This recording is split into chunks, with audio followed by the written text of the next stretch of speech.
How's everything doing today? Peace, peace. Alright, that's good, that's good. Alright, we're now start class. Abdul Ashatat, Wabazuna, Mefaragon Shapapa. We went through last week the 9 principles. We went through that book and how it correlates into the body because of the subject of Christ consciousness. And, today is going to be part 2 of that specific subject. So I'm going to really close it out and really go more extensively into that information as much as I possibly can, to do the best I possibly can. And you have to realize the deity Ma'at, which is a female deity, what she represents, which is order, justice, and truth, and is also symbolic of the body being lined up and being in order. Finally finding the truth of self and knowing what to do with it and knowing what to do with your body. Because most of us, regardless of what frequency we're vibrating on, how dense we are or how light we are, we don't understand the fact that we are supposed to be fulfilling a specific purpose on this planet. You understand what I'm saying? And so where you manifest it is depending on your frequency. And the reason why we use the word frequency is frequency becomes very confusing. And because I know I mentioned this last week of the confusion of using the word frequency. And when we use these words, it's somewhat similar to when we were talking about music last week. And that specific instrument as what the Europeans who got it from the Moors, the lute, or the original instrument, which is the oud, which was created as a means for vibration. If you look at the way it was created, such as the hollow bottom and the chords that was created at the top, you understand what I'm saying? That certain chord that was the deep chord was at the top. If you notice in Western world, when they talk about vibrating on a higher level, going to the 7th chakra at the brow seat, they always specifically talk about it being a higher sound.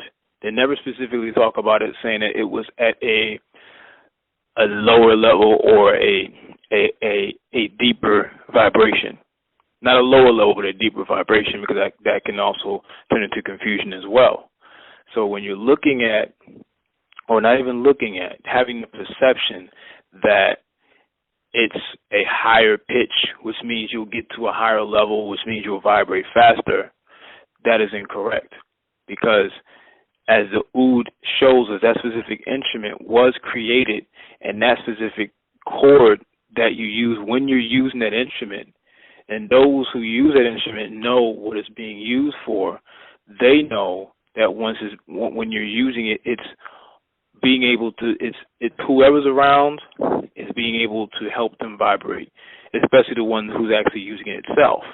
So when you're pressing that specific chord, you're helping your frequency out to vibrate on a deeper level, not on a higher pitch, because the guitar was created from because the guitar is from the family of the oud and the lute. So when you're looking at a guitar, you're actually looking at a perverted version of the oud, which is the father of the guitar. So because what they did was they put the deeper sound, the bass sound, the bass sound at the bottom. They put that chord at the bottom. And so they have people who are using it. That's why you see most people who use electric guitars or certain guitars, a lot of that in rock music. You're seeing that in the culture of the Tanum Hayu, in the Europeans, in the Beastman, the human beast.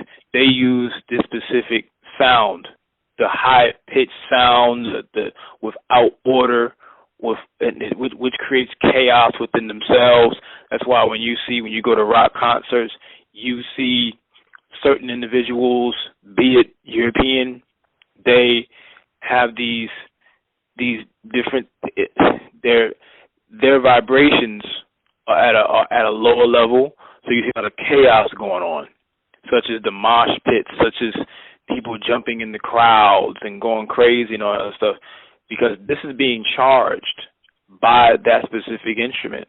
And all the instruments that you see that's being played out in these specific concerts are made to create chaos. They're not these specific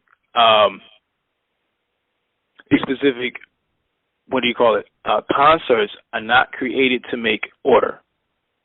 You know, I have to hammer this home because there is, and I have to stay on the subject for just a second, because there is a difference between how we vibrate and how the Caucasoid vibrates, because we are being defined, and we have to diagnose ourselves. We don't have to, but we do, and we're used to doing it now by what the European paradigm structure has created for us, which is not the way we're supposed to be doing it. Because in reality, it really wasn't created for us. We follow it. What they do is their structure is designed for them, for their survival, and also for their destruction as well. Whereas we don't go into African culture and see what we need for ourselves. So what we tend to do is we tend to copycat. We become now copycat beings. So what we see and what we try to look at as deity, most of us in the African or Nubian or Nuwapian culture or family, is we tend to emulate what has been deity in our minds for so long. That's why now, as I described earlier, in these concerts, you see a lot of black people trying to do the same things in their rap concerts, jumping into the crowds and playing a lot of music playing a lot of tones that are not meant, or frequencies that are not meant to create order or some form of proper vibration within self. There is no justice. There is no truth. There's only chaos. And when there's only chaos, there will never be any balancement. That is our main problem, is that we're still defining who we are by their structure and by their laws. And that is what we have to stop doing. This is why certain classes are specifically necessary, because the tones that we need to really realign ourselves will not be given just by passe. It will only be given to you by Dr. Malakazi York, also known as Pa Manzul. And so if you are aligning yourself with the ancient Egyptian order, that is one of the main reasons why he is here and still here, is to help you realign yourselves. That's why, and I'm staying on the subject of tones here for a second, because you have to look at different music that you are paying yourself, that you are aligning yourself with, that you're listening to, because what you listen to, what you look at, is now you are identifying yourself with that. Whether it's the stuff you're looking at on TV, whether it's Coonism, whether it's things that don't identify yourself with being God. There's nothing wrong with looking at the news and seeing what's going on in the world, but when you're infatuated with gossip and infatuated with destruction and horror movies and implantation, that is keeping you to vibrate on a slower, lower level. It doesn't necessarily mean, because on a deeper level, the poles that is within you, the polarities that are within you, there is no good or bad polarity. It just depends on where you are vibrating on. And because we are not doing things that are attributing to vibrating on a faster level and on a deeper pitch, which is what we're supposed to be doing, then we are falling to his wayside. And that's what we have to stop doing. That's why you have to identify what you're doing and stop it, and know what you're not doing and start it. You understand what I'm saying? These are the things that are necessary to be able to start, at least do half of the work on your own. And you have to realize, and this is part of, I'm going to quote part of the 9 principles in the human being. I'm going to read part of it to you. It's on page 24. The esoteric Hindu and Buddhist societies, which gave birth to the monotheistic societies, Jew, Christian, Muslims, states that there are 7 chakra seats or centers. This coincides with G, the 7th letter in the English alphabet. 7 days of creation in the Bible, Genesis chapter 2, verse 1 through 3. 7 heavens in Islam, Quran chapter 41, verse 12, etc. However, there are really 9 outer chakra seats, and the 9th letter is I. The Kabbalistic of the Jews, Moorish American Muslims, and Freemasons only uses the number 7 because 7 stands numerically for the 7th letter of the English alphabet. G and signifies God, or G-A-O-T-U, the great architecture of the universe, and is the 7th letter of the Syriac Arabic Chach, or creator, Halachun, or Kinun, as we talked about last week, the ram-headed deity of the creation of humans. 9 is the source. The eye of Re, or Ra, also the iota, or the jot in the Bible, Matthew chapter 5, verse 18, is the yod, which is the 10th letter of the Hebrew alphabet and represents the 10 of the original 613 commandments taken from the Egyptian negative confessions. You have to realize that these poles that exist within you, you have to look at them as just that, and how fast you vibrate, and how deep you are able, or the things that you use, or the different instruments you have to use to help yourself to attain a certain deeper tone within yourself is necessary. You have to realize that the poles, for example, when I say pole, North Pole, South Pole, hot, cold, good, bad, God, devil, good, evil, these are examples of poles. You understand what I'm saying? But you have to get now into the understanding of what pole you're trying to get to, or you're doing your best to get to. And I'm going to name out the 9 principles or 9 chakras, which is where we're trying to get to now. Number 1 is carnal, or tetechet, soul, emotional, and lusting. Number 2 is sacral, or techet, seminal ovum, reproducing, which is 3. Number 3 is navel, techet equals liquids, life, nourishing, which is 5. Number 4 is diaphragm, which is ab, equals solar plexus, heating, that's 7, which is where the other religions of the world stop. Number 5, which is heart, or heper, which is blood, healing, curing, which is 9. They keep going. Number 6 is throat, which is sechem, which is mucus, protection, which is 11. Number 7, which is nasal, shechru, breath, air, life, breathing, 13. 8, which is brow, as we know as the eyebrow, which is the spirit form, intellect, thinking, which is on the other side, which is 15. And 9, which is the head and on out the body, at the etheric form, the mental meditation, which is at 17.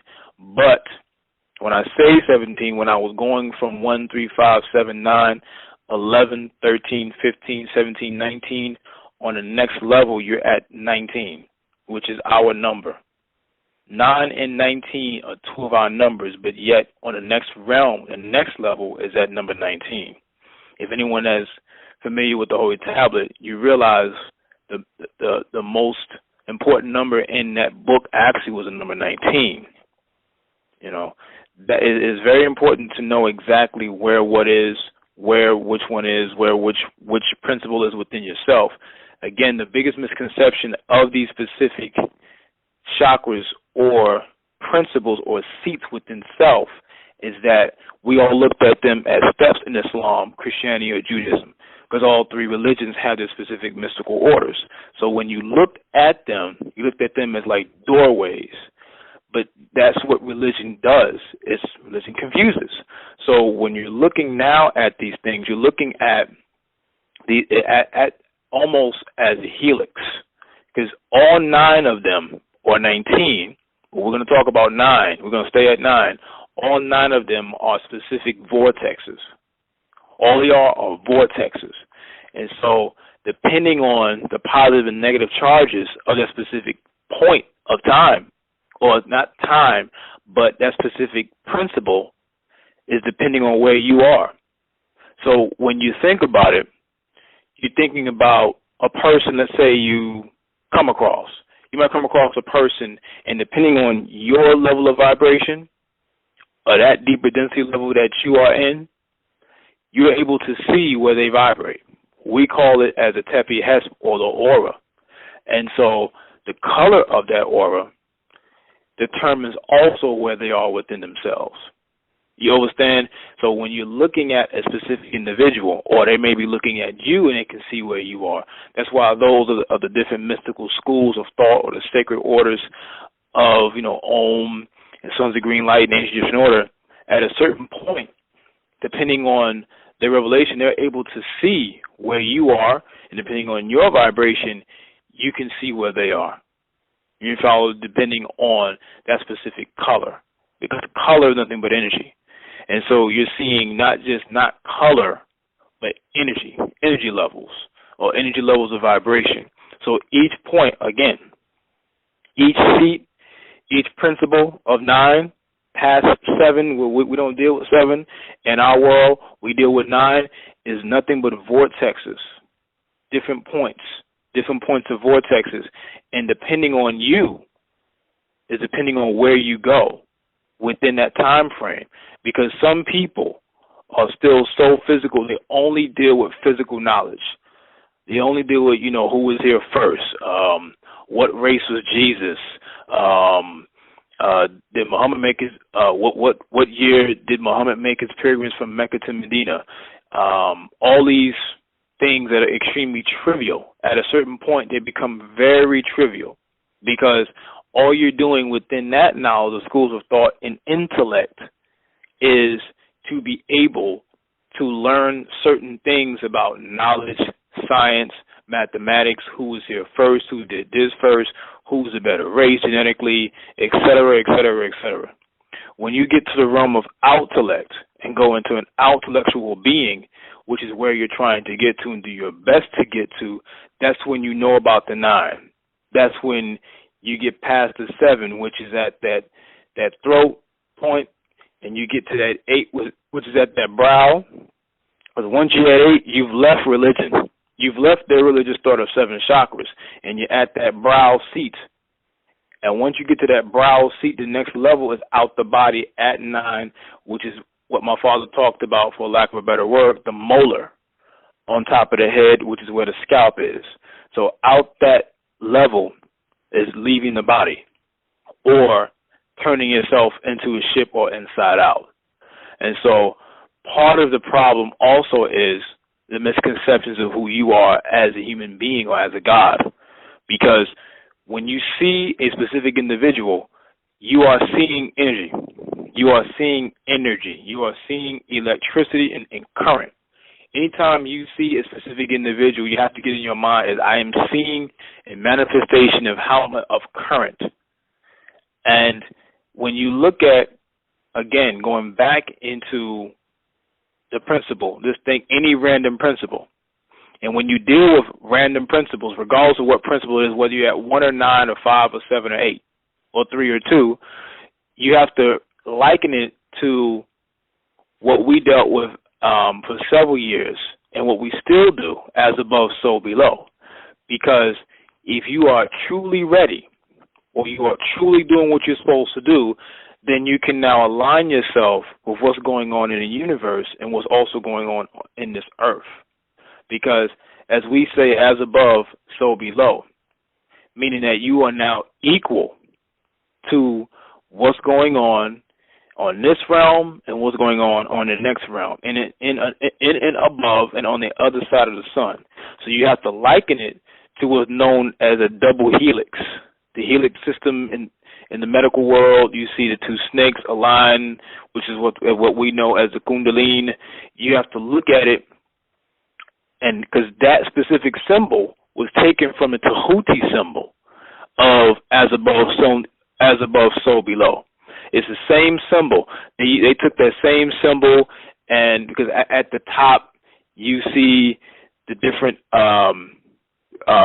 wings of Re or rings of Re Ha'achet, but with the Kundalini, you see just the bird wings, and then you see the snake with the pole. It's the same thing, the two poles. Both symbols have a pole, so they know exactly why they were using it and where they were getting it from. If I look at the medical system, doesn't help or cure anything; it just does that, medicate something for that specific time frame. So that's where we're trying to get to. You have to be able to see exactly where you are right now and be able to accept it or not accept it. Because meaning that if you can accept where you are, then you are en route to saying, okay, I know nothing.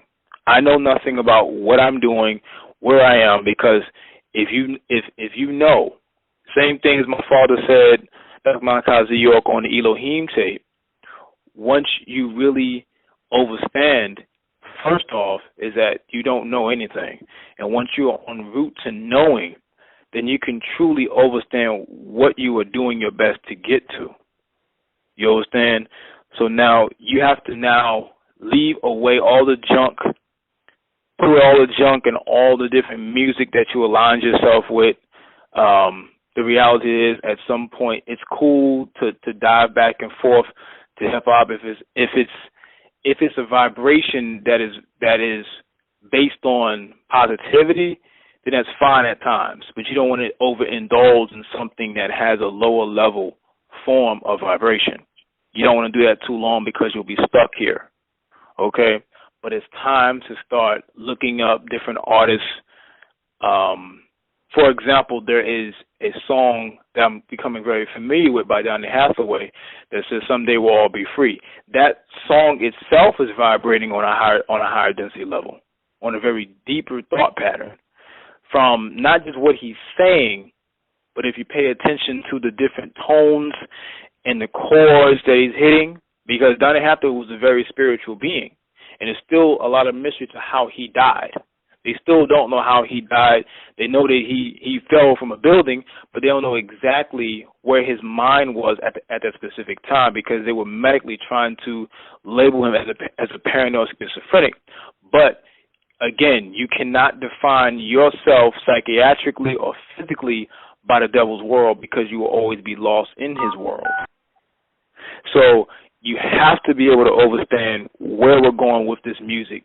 So if you remember, if you studied us in Ansar Allah, we had a visitor by the name of Hamza El-Din who used the oud very much so a lot. That was his instrument. That was his trademark, was the oud, as we said in the Moorish culture, the lute.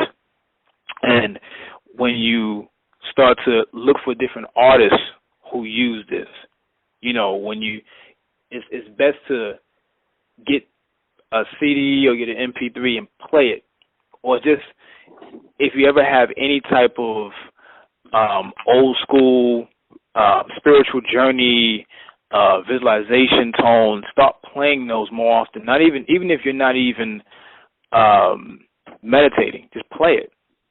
If you can at least play the music, play it to yourself, and at that point, anything you do outside of it will become foreign to you. Just play music that has a deeper vibration to it.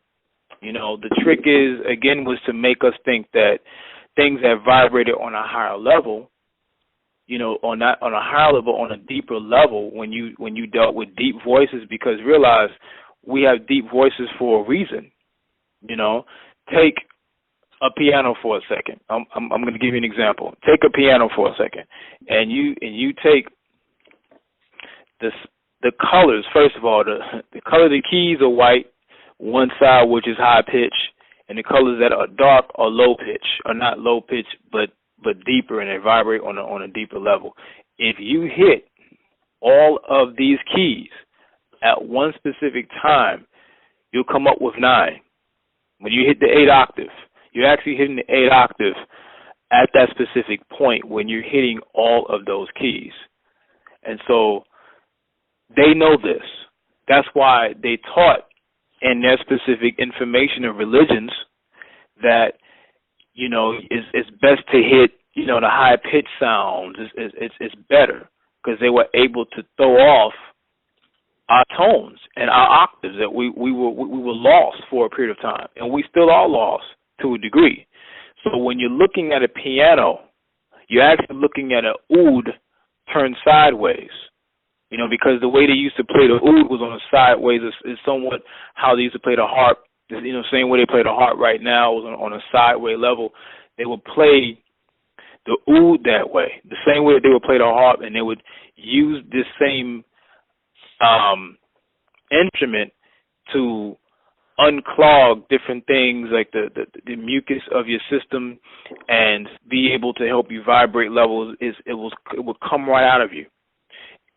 There was a specific tape in Ansar Law Doctrine that we use for meditation, and it had the Om sound on it.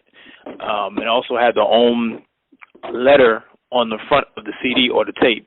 And the first thing that they would do is they would take a glass and they would take a fork and they would hit that specific glass with that fork, and you would feel it. It would be a specific vibration, and after that, the oud began to play.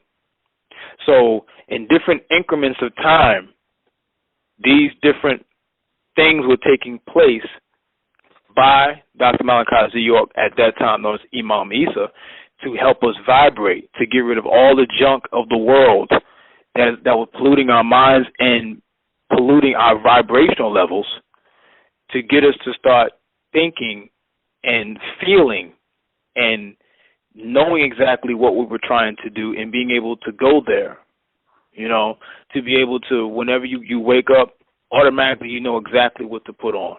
You're not polluted with the world of whatever they were giving you. You were aligning yourself. Slowly but surely, he was helping us align ourselves with the music that he was creating.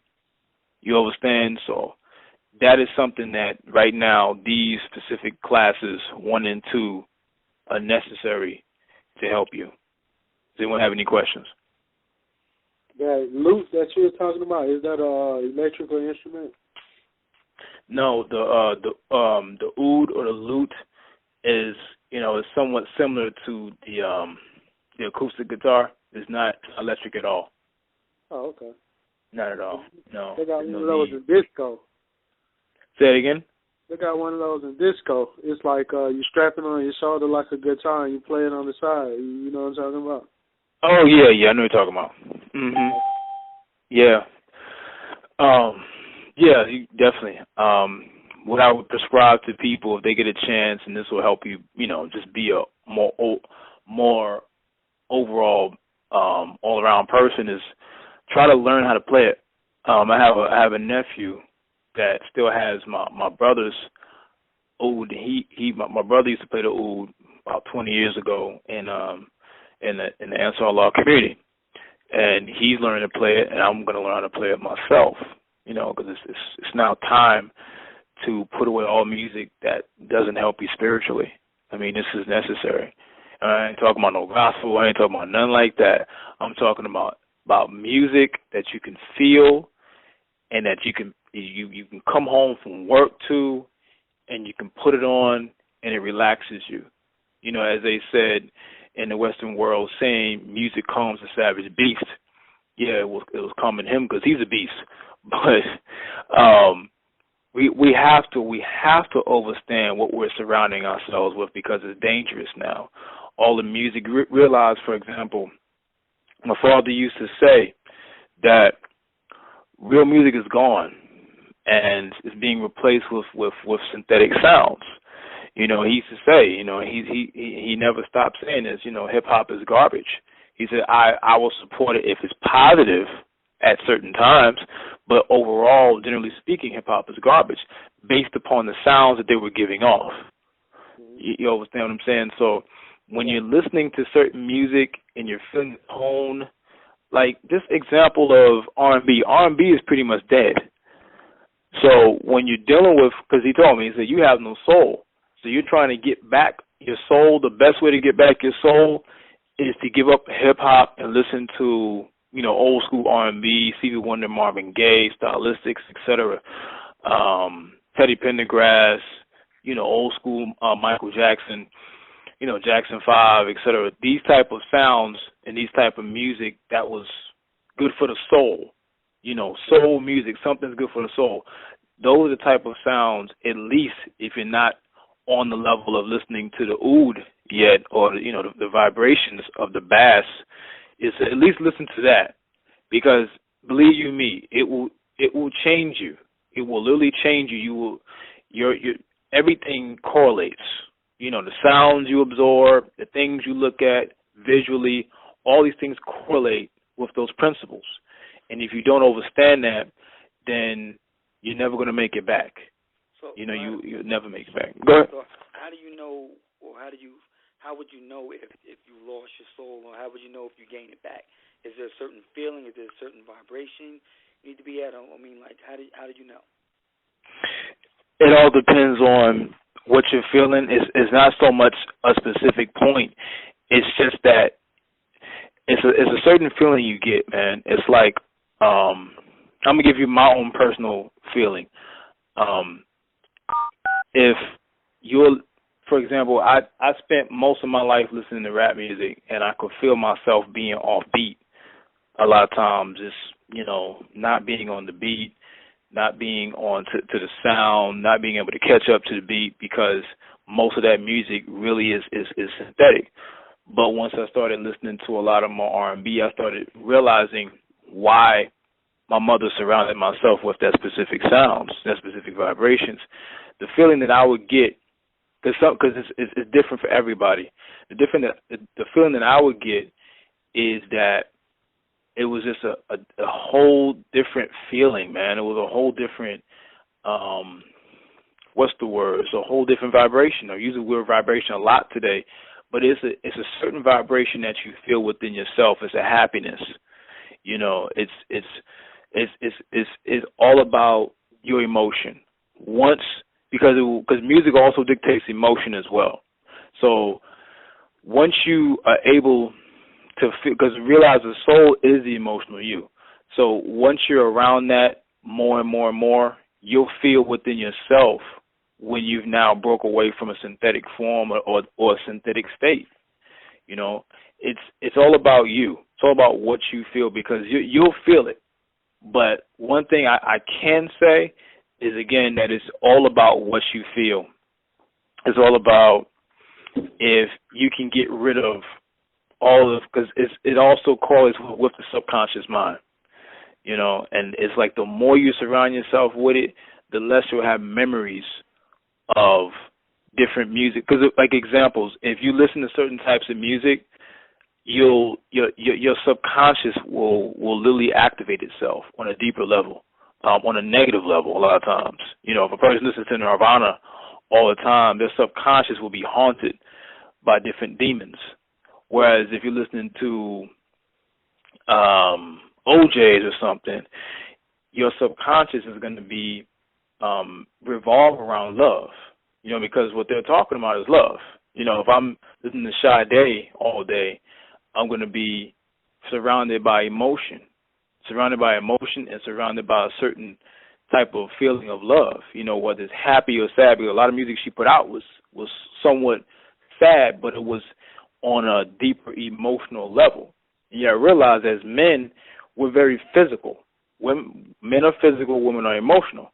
So we're also trying to become balanced within ourselves as much as the women are.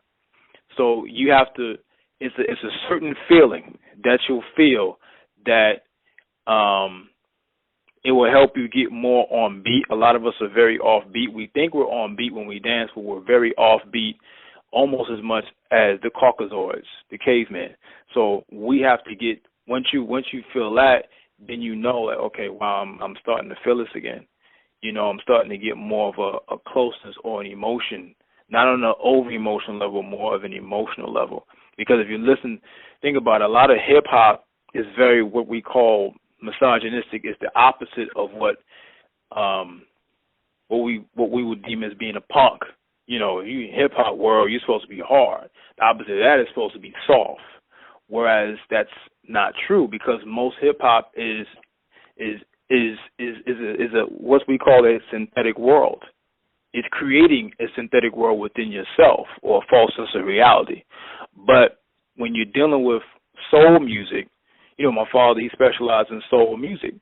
You know, you're actually getting more in tune with the soul essence part of self, and you will no longer think on that synthetic level anymore. It's a certain feeling you'll get, man. It's very different to everybody, because everybody has their own tone, and everybody will have a different feeling when they know that they're there. Do you understand the answer? Yeah. Oh, no problem. Any more questions?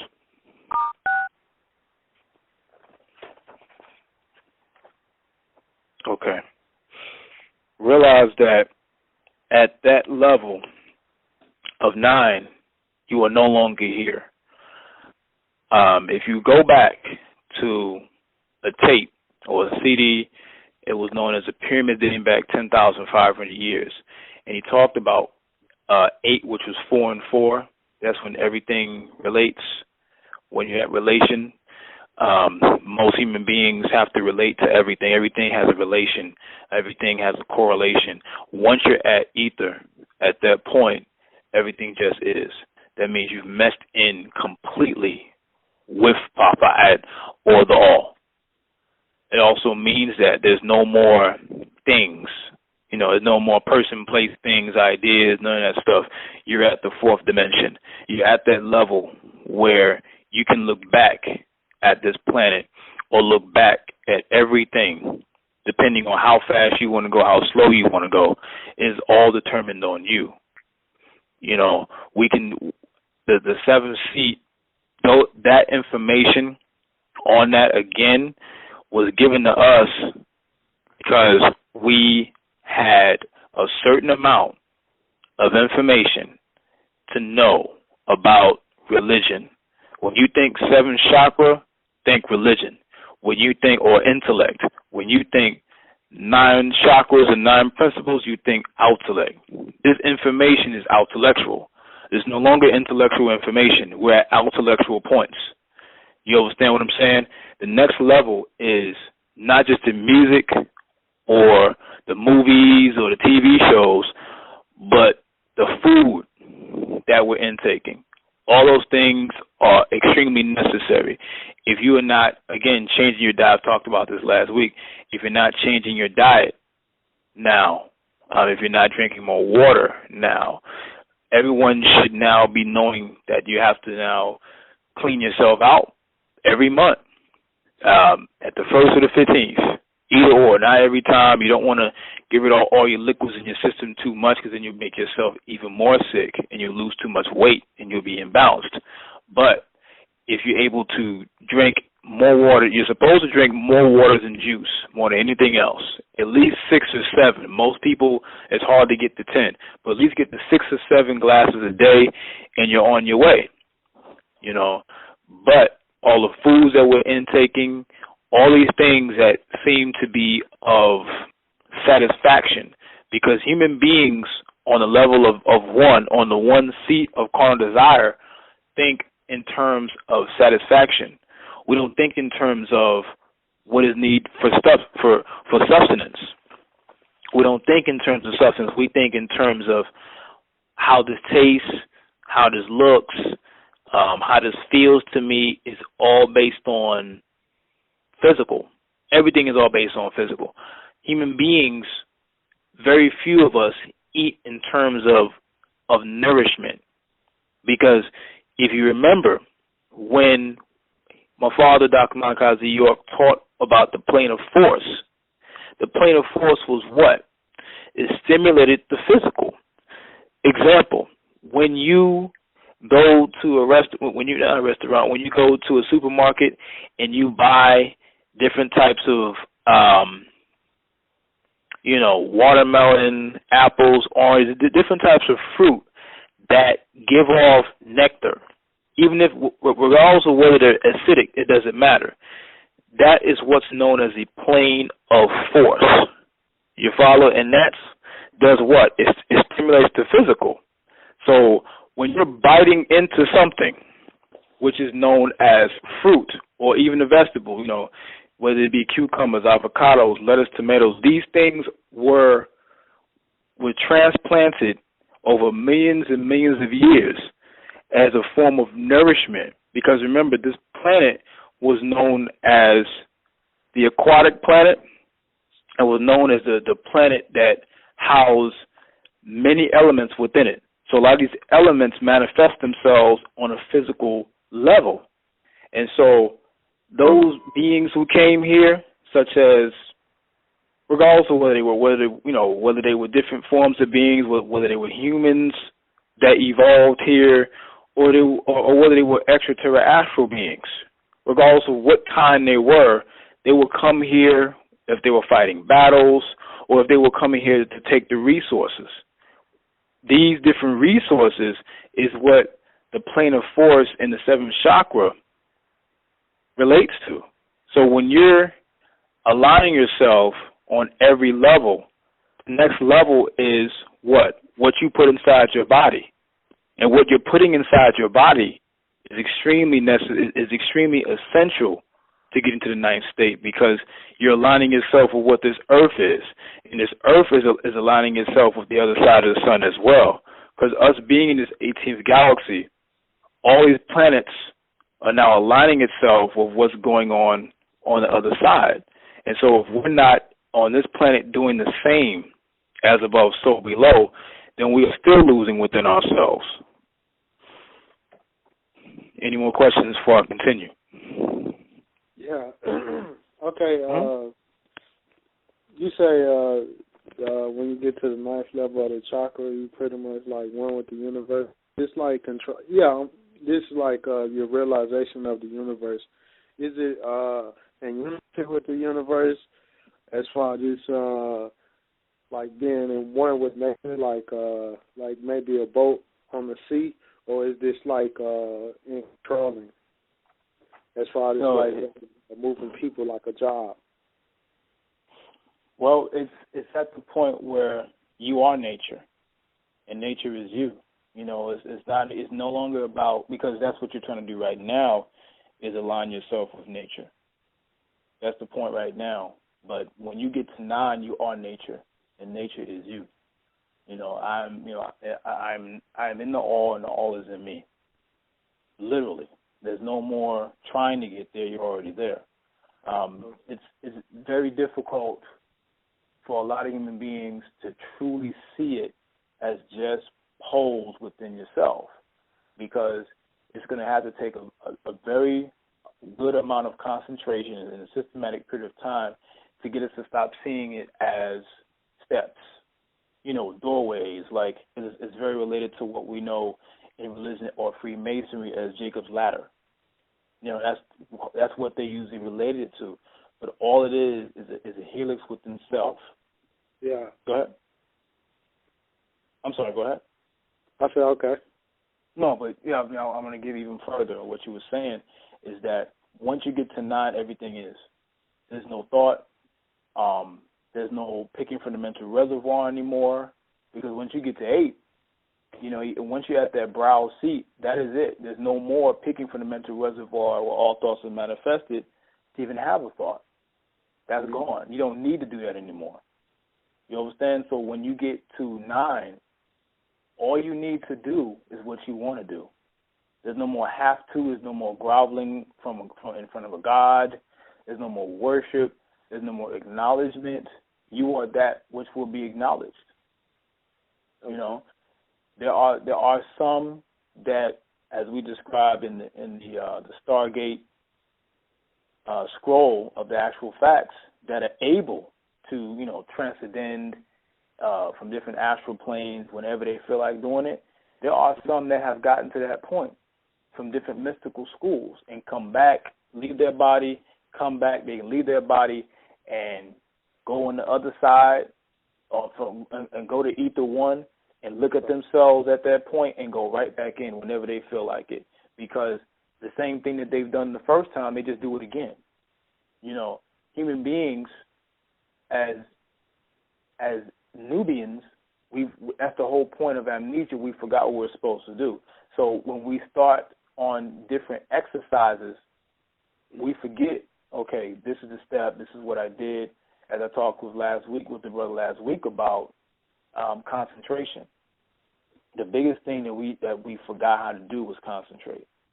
And if you go into the Holy Tablet, chapter 7, I'm not sure if anybody still has one, it talked about a human being is not really programmed to really multitask. If you have to multitask, you do what you have to do. But multitasking is a process of taking a certain amount of concentration and splitting it into different parts of time. So when you're trying to get to a certain point, mentally you got to do so many different things. So when a person gets into the lotus position, crossing legs, Indian position, whatever you want to call it, the first thing people do is they remember that I'm uncomfortable. So I got to change my position. So you lost your train of thought. I forgot, I got to go do this. I got to go to the bathroom. I got to do this. I got to do that. So you're losing. You're already lost because you can't sit still for no more than 30 seconds at a time. And so if you can at least do that, then you're on your way. One of the main practices that he talked about as well is that violet black light is concentrating more on, let's say you have a room within your house, and for some people this might be very extreme, but for me it's not. Because eventually you'll start becoming connected to that black light because you are that black light of supreme balancement. You get a black light bulb, and you get into a situation in your house or room, and you use that black light. It's more like not so much to read, but concentration, and just keep that around you. You understand from that, which is the violet color. So you go from that, the first step is the green. So you concentrate on that vitality and growth, which is the green, which is the 9 as well. And then you go to the violet, which is the 19 or the 720. So those different things, I'm just pointing out different exercises that we can actually do, so we can at least do our best to get there, because it's now time to start taking this very seriously. Okay, another question. The plane of force, you said that's pretty much the physical plane. No, it's not. It's not. The plane of force is separate from that. The plane of force is like, I'm giving an example. You have, just to go back to the 7 chakras, the first one is a physical plane. The next one is a spiritual plane. The third one is the plane of force. The plane of force is what I talked about, that it stimulates the physical. It's not the physical. It's like saying 1, 2, 3, because all of us are related to everything. You're related to all 7 in religion, but in 9, it's still the same thing, because really realize the 9 principles are within you, the same way the 7 chakras are within you, just on a double helix vortex level. So when you're saying plane of force, you're saying things that you need for vitality, for substance, the things that help you survive. Because, for example, rain, the sun, that's what we know as photosynthesis. Right. That plant, I just got a gift of a plant, and so I have to apply these same principles because the plant is literally on its deathbed. I got to re-energize a plant that's about to die. So I have to literally take what's in the plane of force, because that's the plane of force within itself. So what stimulates the plane of force is the same thing that stimulates you. You understand what I'm saying? Yeah, but I was really on something else. You said that the plane of force is the force between voluntary and involuntary actions. That's what I was trying to get to. Oh yeah, you're right. You're right about that. And I was wondering, like, so what controls the involuntary action? Is it, you know, like what's going on with that side of the plane of force? The involuntary actions are things that can also become voluntary, such as the weather. If you remember, involuntary actions, the plane of force, as I was talking about with the sun, the rain, weather itself is a form of the plane of force. Notice it says force.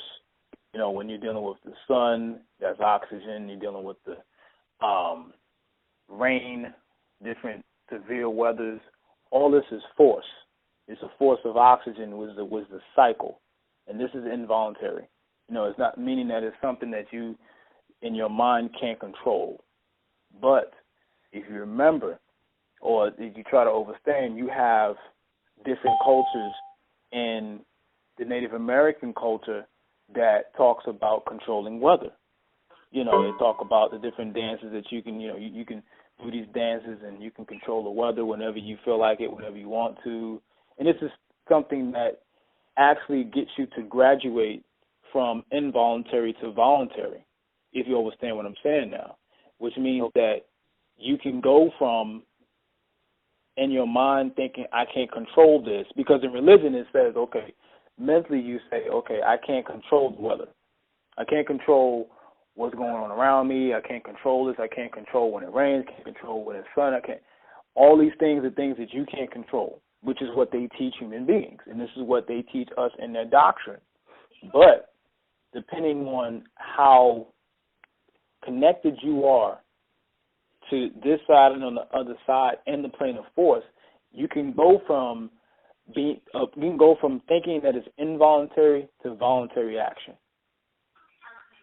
depending on the things that you do. So you can go from, because the reality, there really isn't, and I clearly understand what you're saying, but there really is no such thing as involuntary and voluntary. Those are their words. It's a transitional state. You learn about voluntary, involuntary actions, which is conscious and subconscious. But once you get to a point of channeling into that subconscious, everything can go from, because I realize that again, there's three minds. There's a subconscious mind, a conscious mind, and the now mind. So that means that once you really are realigned, then you can go from all three at specific points or whenever you want to. And it means that as well that you can be connected to involuntary to voluntary, and it will no longer be any involuntary. You will be completely connected to the subconscious level. You understand what I'm saying? Yeah, that kind of remind me of Shango. You know that little that god called Shango. They were saying that like he had a hammer. Somebody had a hammer. You hold up in the air and a big storm will come. You ever heard that? Yeah, that's like, the Caucasians created Thor out of that concept. Thor, okay, yeah. Yeah, remember that? Yeah, the comic book character Thor from the Avengers. That's the same character. Yeah, they used that as to create Thor, the demigod. Yeah, that's very real, man. It's being able to channel certain things, and it's very hard for a lot of us Nubians or Africans in America to truly understand this and truly grasp it, because of just being polluted with religion for so long, that it has to literally be a concentrated effort of self to literally accept this and learn this as something that you can do. Because once you get to ether, you're God. There's no more worship. There's no more looking at, different deities of time, and because they're all within you anyway. It's about seeing it for what it is and being that which is, because at 9 everything just is. When you're at ether 1, when you're at the subatomic level of energy, there's no more thought. Thoughts are gone. We have to train ourselves on the physical level, on a carnal level of desire, to have right thinking and pure thought. Because my father said as well, he said, Dr. Malachi York, he said that, look, you on a physical level, because of the time frame that you're in right now, it's going to be extremely difficult to unpollute yourself on the physical level because of everything that we put ourselves in. You can still make that transition, but he said now it's time to start purifying our mind into what we do, regardless of what it is. Everything that you do has to have some form of purpose. Everything you do, think purpose. Don't think, well, I just want to do it. You got to think purpose, otherwise it will be trivial, because everything has its purpose and meaning. Any more questions? I wanted to go even further because I see it's going to have to be a third part to this. But the last part I want to go into before we leave is the breath part. We talked about the breath last week, but realize this, we have something within ourselves that we are not taking advantage of, which is proper breathing. If you go into the human beast or the Tanim Chayu's nature, he has something that is called nasal drainage problems, and there's a word for it. I'll be quoting the 9 Principles scroll as well. This is on page 32. The elements. The leper has a hard time breathing because of nodular. If you look up nodular, whenever you get a chance, look up nodular, Nodular. One of the 2 major effects of the curse of leprosy found in Leviticus chapter 13 and 14. Their nasal passage is blocked, hindering them from breathing properly and opening them up from many gland and internal organ diseases. When you are forced into breath through the mouth, again, the Tamahu doesn't intake the breath properly through their nose, so they are out of tune with nature. When you realize that proper breathing is necessary, again, I have to talk about this again, it's in the nose, out the mouth. This is something that if you're an avid exerciser, go out in the morning, or sometimes you can go out right now and jog, or just walk with a smooth gait and a good stride, and you can practice your breathing. Before you start, before you exercise, you do your stretches, which is able to help your breathing as well. You in the nose, out the mouth. When you're dealing with what's called nodular caucasoids, what they do is in the mouth, out the nose. And so when you have improper breathing, you are clogging up your nasal passages and also clogging up and destroying your vibrational system. And it's also messing with your respiratory system. And so it opens you up for different diseases and cancers. All this stuff is a domino effect because we have the same problem ourselves. So we don't suffer from nodular. They do, but we're taking on nodular likenesses because of improper breathing. So, again, all these things as well that I've mentioned is a template for you to help yourself. It's now time to start doing this. It's now time to start seeing things for what they are and seeing you for what you are. If we're trying to get back to 9, we have to do everything that is necessary to get back to 9. So next week, this is it for this week's class. And next week, we're going to have part 3 of this and close it out. Okay? Wadu. Okay.